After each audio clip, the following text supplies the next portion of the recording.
جب سے تاریخ انسانی ہے ہم لوگوں کے ذہن میں یہ سوال تو چل رہا ہے، اور اسی سوال کے لیے جواب کے لیے اسکالرز بات کرتے ہیں، یہی جواب دینے کے لیے کہ میں کون ہوں، اور اس سے جڑے ہوئے سوال کے ساتھ کہ اگر میں ہوں تو پھر مجھے کیا کرنا ہے، اللہ نے مذاہب بھیجے ہیں، سائنس نے اس معاملے میں ریسرچ کی ہے، اب شروع کیا کچھ عرصہ پہلے، 200-300 سال پہلے یا 400 سال پہلے سوال گو کے اسکالرز یہ پوچھ رہے تھے. تو ہمیں اب اس طرف آتے ہیں کہ خدا موجود ہے یا نہیں ہے. یہ یعنی پہلے ہم یہ جانتے ہیں، ہمیں یہ جاننے کی ضرورت ہوتی ہے کہ ہم کون ہیں، اور اسی جاننے کے تناظر میں ہم پھر دیکھتے ہیں کہ اوکے اگر ہمیں کسی نے پیدا کیا ہے تو وہ پیدا کرنے والا کون ہے. بہت ساری مذہبی کتابیں ہیں، سائنس بھی ایک طریقے سے ایک مذہبی کتاب ہی ہے، سائنس بھی اب ایک مذہب بن چکی. تو اس سے اور مذہبی کتابوں سے ہم وہ جواب لینے کی کوشش کرتے ہیں جو ہمیں ہمارے بارے میں بتائیں. آپ ایک منٹ لمحے کے لیے فرض کیجئے کہ آپ ایمیزون کے جنگلوں میں کسی ایسے گوشے میں وہاں چھوڑ دیے گئے ہیں جہاں پہ پیر رکھنے والے آپ غالباً پہلے انسان ہیں. اب ایمیزون کے جنگلوں میں کئی ایسے علاقے موجود ہوں گے جو لوگ نہیں جانتے. ایمیزون بہت بڑا جنگل ہے جو کئی ملکوں میں پھیلا ہوا ہے، اور انسانی پیر ابھی تک وہاں پہ اس کے بیشتر حصے پہ ابھی تک نہیں پہنچے. تو اگر آپ وہاں پہ ہیں اور آپ وہاں سے گزر رہے ہیں، جیسے ہی آپ داخل ہوتے ہیں تو آپ کو ایک سونے کا چپٹا ٹکڑا پڑا ہوا ملتا ہے، ایک چھوٹا سا ٹکڑا. تو یہ عین اتفاق ہو سکتا ہے کہ وہ سونے کا ٹکڑا وہاں کسی ذریعے سے آ گیا ہوگا، آسمان کے اوپر سے گر گیا ہوگا، کسی دوسرے سیارے سے گر گیا ہوگا، جیسے وہ شہاب ثاقب گرتے رہتے ہیں ان کے ساتھ آ گیا ہوگا. یہ اتفاق یہاں پہ یعنی اتفاق کا امکان موجود ہے. لیکن جیسے ہی آپ وہاں سے 10 قدم آگے بڑھتے ہیں آپ دیکھتے ہیں کہ سونے کے 2 ٹکڑے اوپر تلے پڑے ہوئے ہیں، اور اس سے تھوڑے سے قدم کے آگے پہ 3 ٹکڑے اوپر تلے پڑے ہوئے ہیں. پھر جیسے ہی آپ دائیں طرف دیکھتے ہیں وہاں پہ چاندی کا ایک ٹکڑا پڑا ہوا ہے، اس سے 10 فیٹ کے فاصلے پہ چاندی کے 2 ٹکڑے اوپر تلے ترتیب سے رکھے ہوئے ہیں. پھر اس سے 10 فیٹ آگے 3 ٹکڑے اوپر نیچے رکھے ہوئے ہیں. پھر آپ کے بائیں طرف کانسی کے کوئی ٹکڑے بڑے خاص طریقے سے بنے ہوئے رکھے ہوئے ہیں. پھر اسی ترتیب سے. تو آپ جب یہ سارا کچھ دیکھیں گے تو آپ اب کم از کم یہ نہیں کہہ سکتے کہ یہ اتفاق سے یہاں پہ پڑے ہوئے ہیں. اس کا مطلب صاف موجود ہے کہ یہاں کوئی نہ کوئی پہلے یہاں کوئی نہ کوئی آیا تھا، مجھ سے پہلے یہاں کوئی آ چکا ہے.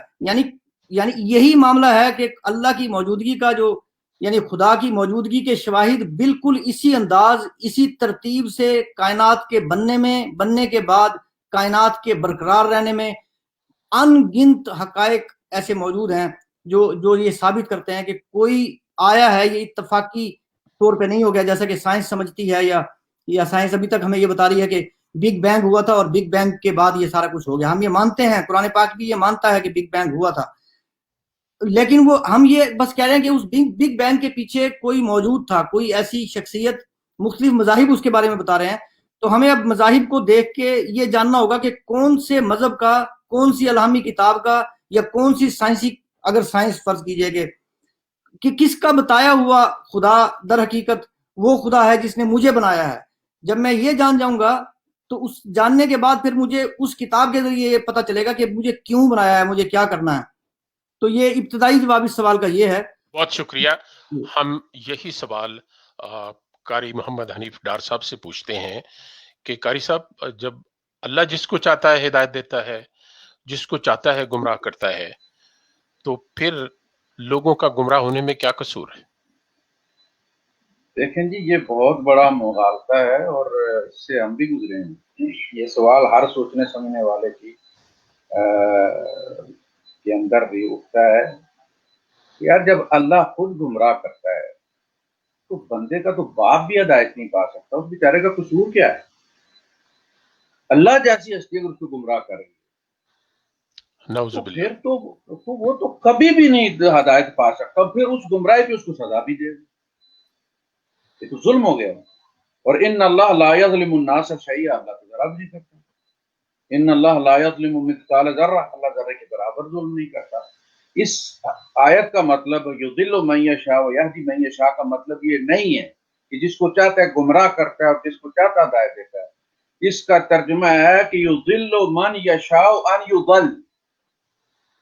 یہ من یضل جو ہے یہ محذوف ہے، انڈرسٹوڈ ہے عربی میں، کہ گمراہ ہونے دیتا ہے اس کو جو چاہتا ہے کہ وہ گمراہ ہو.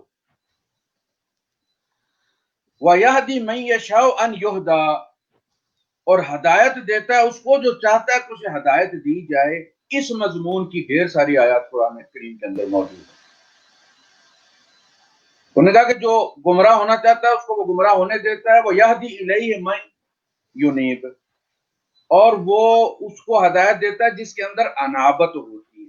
یہ اس کے عدل کا پیمانہ ہے کہ اگر خود وہ بندہ ہدایت میں دلچسپی نہیں رکھتا تو پھر وہ بے شک اس کا بیٹا جو ہے وہ ابو الانبیاء ہو, اللہ اس کو ہدایت نہیں دیتا, اس لیے کہ اس کو نہیں چاہیے. اور بیٹا سفارش بھی کرے تو ہدایت کے معاملے میں قبول نہیں ہے. یہ اللہ کا وہ امتحان کا ضابطہ ہے کہ جو خود درخواست کرے گا کہ اس کو ہدایت دی جائے اس کو دی جائے گی. نہ نبی کے کہنے سے اس کے بیٹے کو دیتا ہے, نہ نبی کے کہنے سے اس کے باپ کو دیتا ہے, نہ نبی کے کہنے سے اس کی سفارش پر اس کی بیوی کو دیتا ہے, نہ اس کے بیٹے کے کو دیتا ہے. بہت شکریہ یعنی قاری صاحب, آپ کا جواب بڑا متاثر کن ہے. اب میرا دوسرا سوال یہ ہے کہ رسولوں کے جو قریبی رشتہ دار تھے وہ ان کی سیرت سے متاثر ہو کر مسلمان کیوں نہ ہوئے؟ جیسے ابراہیم علیہ السلام کے والد, نوح علیہ السلام کی اہلیہ, لوط علیہ السلام کی اہلیہ, پھر ہمارے نبی پاک صلی اللہ علیہ وسلم کے قریبی رشتہ دار. تو اس کی کیا وجہ ہے؟ اس کی وجہ جی بڑی واضح ہے. پہلے تو یہ بات کہ سیرت جو ہے وہ گھر والوں کے لیے میٹر نہیں کرتی. جو عقائد ہوتے ہیں نا ان میں سیرت نہیں دیکھتے لوگ. یعنی بچہ جو ہے وہ کیسا بھی ہے, خدمت کرتا ہے ماں باپ کی, خیال رکھتا ہے ان کا, لیکن ذرا سا وہ اگر ناف سے ہاتھ سینے پر لے گیا ہے اور رفع یدین اس نے شروع کر دیا تو خود گھر والے اس کا بائیکاٹ کر دیں گے. باپ یہ نہیں کہے گا کہ اس نے بڑی میری لوک آفٹر کی اور دوسرے بچوں کے نہ کرنے کے باوجود اس نے جو ہے وہ کہے گا کہ یہ گمراہ ہو گئے, یہ اب میرا بیٹا نہیں ہے, میں اس کے ساتھ ڈوبنا نہیں چاہتا, میں اس کے ساتھ جہنم میں نہیں جانا چاہتا, یہ ایسا ہو گیا. اسی طرح ان کا معاملہ تھا. دوسری بات یہ تھی کہ گھر والوں کے نزدیک جو ہوتا ہے نا وہ گھر کا بیٹا, یعنی کل تک تو ہم اس کو کپڑے پہناتے تھے, نہلاتے دھلاتے تھے, کوٹی صاف کرتے تھے. آج یہ اس طرح یہ کیسے ہوتا ہے؟ امام ابو حنیفہ رحمۃ اللہ علیہ کی امی جو ہے وہ ان کے فتوے پہ عمل نہیں کرتی تھی جب تک وہ وہاں ان کے یہاں ایک خطیب تھا, کوئی مولوی بہت اچھی کہانیاں سنایا کرتا تھا, تو جب تک وہ کنفرم نہ کرے, ایک دفعہ خود امام ابو حنیفہ رحمۃ اللہ علیہ کو جانا پڑا اس کے پاس کہ میری والدہ جو ہے وہ یہ مسئلہ پوچھ رہی ہے. تو اس نے حیرانگی سے پوچھا کہ آپ امام ہیں اور دنیا آپ کے پیچھے چلتی ہے تو آپ اپنی والدہ کو خود مسئلہ کیوں نہیں بتاتے؟ کہ میری والدہ مجھ سے جو ہے وہ مطمئن نہیں ہوتی. جب اس نے کہا کہ آپ کے بیٹا جو ہے وہ صحیح کہہ رہے ہیں تو ان کا اچھا یہ بھی مطلب عالم ہو گئے. تو گھر والوں کا مسئلہ یہ ہوتا ہے, یعنی وہ چیز جو ہمارے نزدیک ایڈوانٹیج ہے کہ ان کا بیٹا پیغمبر ہے, ان کے حق میں وہی چیز جو ہے وہ منفی سمجھی جاتی ہے کہ وہ کہتے ہیں کہ جی ہمارا بھتیجا کل تک جو ہے وہ ہم اس کو کھلاتے تھے پلاتے تھے, اور آج یہ اس جگہ کے کہتا ہے کہ جن کے سامنے آواز بھی بلند نہ کی جائے. اور یہ وہ چیز ہوتی ہے جو اصل میں تعصب ہوتا ہے نا. آج بھی دیکھ لیں آپ کتنی بھی اچھی بات کریں لیکن آپ کے جو بڑے ہیں وہ یہی کہیں گے کہ یہ کہاں سے نیا دین لے آیا ہے بھائی, ہم داڑیاں ہو گئی ہماری سفید, بال ہو گئے سفید, اور تم کل جمے ہو ہمارے ہاتھوں میں اور اب تم لگے ہو ہمیں سمجھانے کے دین کیا ہے. بالکل یہی رویہ پیغمبروں کے ساتھ ان کے گھر والے کرتے ہیں. آپ دیکھ لیں اللہ کے رسول صلی اللہ علیہ وسلم کی فیملی میں سے بہت بعد میں لوگ ایمان لائے, یعنی بنو ہاشم کا کی جو پارٹیسپیشن ہے اس میں اور جو کنٹریبیوشن ہے وہ بہت کم ہے. یہ دوسرے دن کی مذمت کرتے ہیں, وہ زیادہ لوگ مسلمان ہوں. بنو ہاشم آخر میں جا کر جو قریب ترین ہے پالنے والے ہیں وہ مسلمان نہیں, فتح مکہ پہ ہوئے. اچھا قاری صاحب ایک عام تاثر یا سوچ یہ ہے, اور ہم کہتے ہیں کہ جی اگر ہمارے بچے عربی پڑھ جاتے تو گمراہ نہ ہوتے, شرک نہ کرتے. حالانکہ جو عرب تھے ان کی تو مادری زبان ہی عربی تھی, پھر بھی وہ ہماری طرح گمراہ اور بگڑے ہوئے کیوں تھے؟ یہ بھی مسئلہ ہے کہ ہم یہ کہتے ہیں کہ جی اگر ہمارے یہاں عربی بولی جاتی, عربی ہمارے بچوں کو پڑھائی جاتی, انگلش نہ پڑھائی جاتی, ہم انگریز نہ بنتے, ہمارے بچے قرآن پڑھ جاتے تو ہمارے یہاں شرک نہ ہوتا. جبکہ شرک کی جو پٹی ہے جو ایران سے چلی ہے, عراق اور شام اور لبنان اور یہ سارے الجزائر وغیرہ, یہاں تو سارے جا کے قبروں کی طواف کرتے ہیں, نوح علیہ السلام کی قبر کا, اور بچے اور بارش مانگتے ہیں اور بچے مانگتے ہیں, اور یہاں سے وہ سارا سلسلہ چلتا ہے. ان کے تعویذ گنڈے ہوتے ہیں, یہاں تک کے کھاتے پھرتے ہیں مصری